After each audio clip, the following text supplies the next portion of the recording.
And that was the first time that I actually heard of the terminology environmental justice. That was the first time that I was able to start making these connections of why is it that a lot of my family members have asthma, where we're experiencing a drought like we've never seen before. And I think that's one of the main elements that we need to work. It's empowering our community. If we don't do the work in our own circles, in our own families, in our own neighborhoods, at our own schools, at our own workplaces, on the public bus, at the dinner table, we need to have those conversations first. This conversation is incredibly important and timely as our nation continues to grapple with the pervasive systemic racism, including in our environmental, energy, and healthcare systems. Hello, everyone. My name is Wawa, Gatheru. I am one of the co-hosts of the Green Table Talk, a monthly intergenerational conversation discussing all things environmental justice from the Black and Latinx perspective. It's been a while, but we're back and we're going to be talking about a very, very, very important part of legislation that is taking center stage or should be taking stage. And I'm going to actually be passing it over to Felipe before we dive into our conversation with our very esteemed guests here today. Thank you, Wawa. It's been a while, but I'm so happy to be back in this amazing conversation. So we're going to be talking about the Build Back Better Act legislation that is currently being debated at Congress and how it's relevant for our communities, for how it's relevant to environmental justice. And by the way, Felipe Benitez, Executive Director of Corazon Latino. And one of our guests today is Kiara Rutherford, but I will let her introduce herself. Thanks, Felipe and Wawa. Yes, my name is Kiara Rutherford. I am Director of Partner Engagement at the Climate Action Campaign, which is a coalition built to get bold climate policy passed on a federal level. Looking forward to this robust conversation, and thanks for having me. Wawa, do you want to get us started? Yeah, so we're going to jump into this conversation. Kiara, thank you so much for being here. We're also honored to be in your presence. And just to really jumpstart this conversation, as we said before, this Green Table Talk is discussing all things environmental justice from the Black and Brown perspective. So with that in mind, Kiara, can you tell us a little bit more about what the Build Back Better Act is and why our community should be aware of what it entails? Yeah, the congressional allies are referring to the budget reconciliation process as the Build Back Better Act. The Build Back Better Act includes an unprecedented $555 billion investment in climate, which includes clean transportation, clean air, and water, all areas in which Black and Brown communities are disproportionately impacted due to the proximity of the most harmful polluters and carbon emitters. It also includes investments in workforce development, which means providing good paying jobs and training to help build the clean energy economy necessary to tackle the climate crisis and build community resilience. Also very important is the investment oversight and transparency and accountability that ensures that the large polluting corporations that are being held accountable for the pollution and taking steps to mitigate those impacts. The BBBA, as we're calling it, also includes investments in universal pre-K, child tax credits, healthcare coverage, and affordable and sustainable housing. And also some language there about immigration, which actually for our community is also of extreme importance. So it is a good piece of legislation, a good project. When I've been doing climate and immigration work for, I don't want to tell you how many years, but almost 2 decades. And to be honest, learning about this proposal really brought me joy, really brought me excitement, because in almost 20 years fighting this good fight, this is real progress. I mean, we still have a long way to go. We still needs to become a law, but at least the fact that we're talking about these big numbers, that we're talking about this reach on how our lives, our communities are going to be positively affected is just exciting. But I want to talk a little bit, Kiara, about, from proposal to an action, there's a lot of challenges, a lot of hurdles that we still need to come up. So can you tell us a little bit about this process? Where do we see challenges? And most important, what can our communities do to support, to help make this proposal a reality? Well, some of the challenges towards getting this legislation passed, obviously, is Congress itself. It's a widely popular piece of legislation with the public, but it still has to meet those hurdles of passing through the Senate and the House. And there are some members of the Senate, I'm not going to call anyone out today, but there's some members of the Senate who kind of wanted to water down the investment. I think the original package amount was about 6.5 trillion.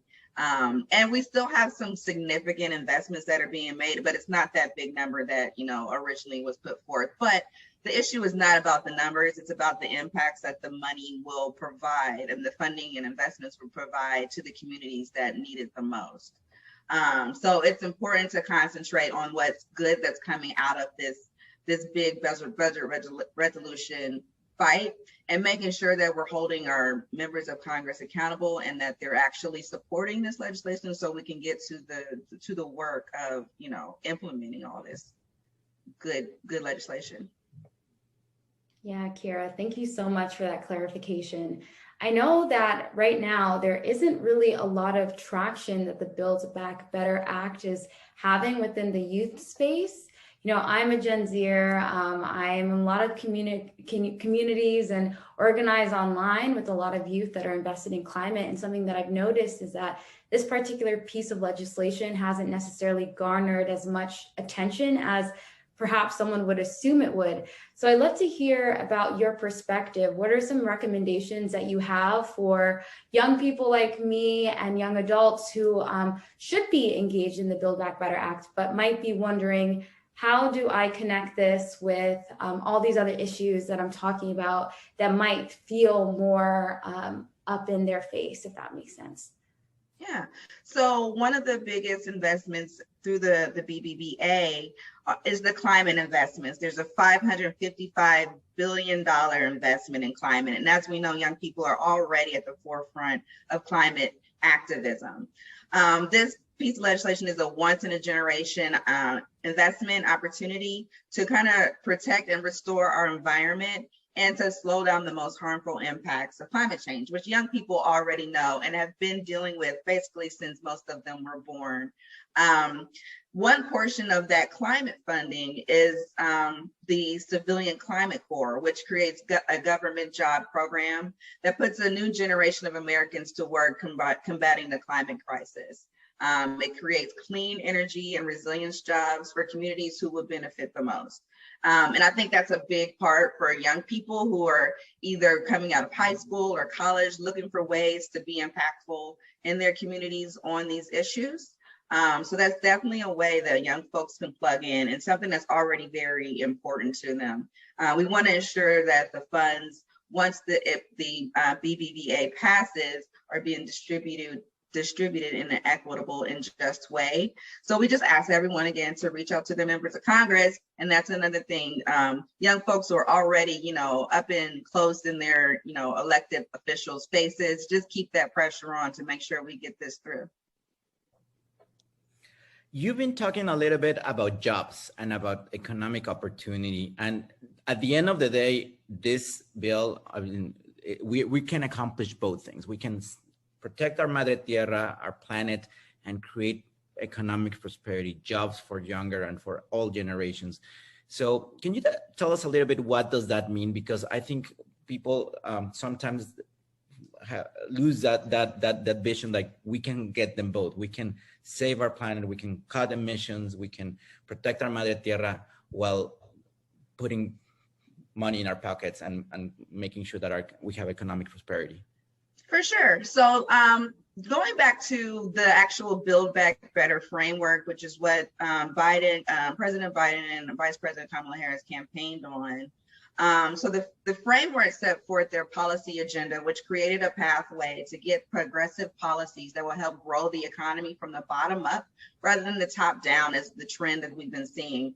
If you have watched any of, President Biden's recent speeches, he's always saying how, trickle down economics doesn't work, and we need to rebuild our middle class from the bottom up and middle out. So this framework went a long way into kind of correcting some of the bad policy decisions that really hurt the middle class and most of Americans that are not the top 1 or 0.5% of earners. So again, the framework focuses on jobs and economy, also climate, as I mentioned, voting rights, infrastructure, healthcare, and immigration, all issues that are very critical, not only just to young people, but to everyone looking to, make a path for success, in their lives. And it's about prioritizing people over corporations and just making sure, again, people who are those high wage or high earners are paying their fair share. There are obviously some folks who believe in a hands-off approach to federal policy, but that has thus far created massive inequality across the board. So this is kind of helping to reset the clock and put people on a level playing ground. People aren't looking for handouts, despite what the objections are to this bill. People are just looking to have those good paying jobs and to, help the economy and the climate while they're at it. So communities of color have already been at the forefront of addressing kind of all the issues that this framework was, put forth to solve. And they've been in the streets, they've been in the communities, and they've been knocking on doors and talking to their elected officials. So this is an opportunity for the administration and for Congress to kind of make good on some promises they made during those campaigns, so people, feel like their votes matter. What's so exciting about this conversation is that you're really showcasing how expansive this act can be if it's passed, and how easy it is to understand, and also see the ways that it can impact and improve our communities and our vitality. So to pivot a little bit more on the technicalities to make sure that our audience really understands where we stand, I'd love to hear for you to talk a little bit more about some of the barriers that we're experiencing right now. Kiara, as you know, the infrastructure package is the first step towards the passage of the BBA. And there were 6 House Democrats that didn't vote in favor of the infrastructure package. And that could potentially extend into them opposing the Build Back Better Act. So in your opinion, why do you think there was resistance in the first place? Well, I think, just to be clear, I think the Progressive Caucus and those 6 members were always in favor of the BBB. They wanted to make sure that the bipartisan infrastructure bill and the BBBA were passed as a package together. So the Progressive Caucus, by and large, supported the infrastructure package and kind of rested on assurances that, through this would be, like you said, this was an opportunity to, it's not a climate package. It's not that big package that folks needed, that social package that folks wanted, but it's the pathway towards the BBBA. And ultimately, everyone is still pushing for the Build Back Better Act to be passed. So I think, despite, 6 members of the Progressive Caucus not supporting the bipartisan infrastructure bill, they still and have supported the BBBA alongside the president. They just want to make sure that it actually gets done. Kiara, well, thank you. Thank you very much for your time, for your expertise. Really feels that now we can get a better grasp of what's going on, which obviously changes by the day, by the hour, but it's important that we keep focused on the great goal and the greater good. What would be your call to action right now? What would be that message that you would like to leave our audience? Of course. So building back together means protecting our communities and environment, creating good paying, clean energy jobs, and boosting local economies, cutting dangerous pollution, especially from power and transportation sectors. We're calling on Congress not only to pass this historic bill, but also ensure that they follow through on the oversight and commitments it contains to ensure funds are being intended for the goals they set forward. Call to action is to contact your member of Congress. We need to keep that pressure on. The vote is expected the week of November 15th. We want to make sure it gets through Congress. Call, tweet, email, and let them know if they're supporting. We really appreciate their support. And if we believe that your member of Congress is not supporting this, let them know why it's important to you as their constituent that you pass this really historic piece of legislation. Great. Well, Wawa, do you want to send us off? This has been an amazing conversation. Always a pleasure to be sharing this space with you. Yeah, Kiara, thank you so much for taking the time to talk to us. And I really hope that our audience that has been tuning in really has a better understanding as to why this act is so historic and really is, as Kiara said, a once-in-a-generation package. So thank you all for tuning in. Thank you again, Kiara. Thank you, Felipe, and tuning out. And we'll see you next time for our next topic, which will be coming in the next couple weeks. So until then, see y'all. Gracias. Thanks.